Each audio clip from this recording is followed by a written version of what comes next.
চোখের কাজল কালো, ঠোঁটের লিপস্টিক লাল, টিকটক বানাবো আর হয়ে যাব ভাইরাল।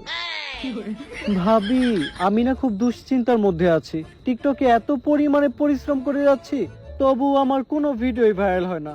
আমার লাইক পড়ে না, কমেন্ট পড়ে না, শেয়ার পড়ে না। আপনি তো টিকটকে অনেক ভাইরাল, আপনি বলবেন আপনার এত লাইক, কমেন্ট, ফলোয়ারের রহস্যটা কি?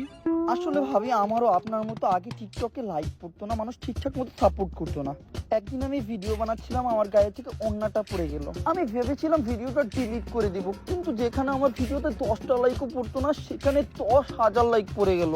তখন আমি বুঝে গেলাম টিকটকে কিভাবে ভিডিও ভাইরাল করতে হয়। তারপরে একদিন আমি আমার জামাটা আমার রানের উপর উঠালাম, আরো লাইক বেড়ে গেল। তারপরে একদিন আমি আমার জামা খুলে গেঞ্জি পরে ভিডিও বানালাম, লাইকের ঠেলায় আমি টিকতে পারলাম না। তারপরে একদিন আমি আমার পায়জামা খুলে শর্ট প্যান্ট পরে ভিডিও বানালাম, কমেন্টের ঠেলায় টিকতে পারলাম না। কমেন্টে খালি বাবা মার নামে গালাগালি, কমেন্ট পড়তে কি যে ভালো লাগে ভাবি। এইবার চিন্তা করতেছি জামাও থাকবে না, প্যান্টও থাকবে না, কিছুই থাকবে না, পুরা ভাইরাল। ভাবি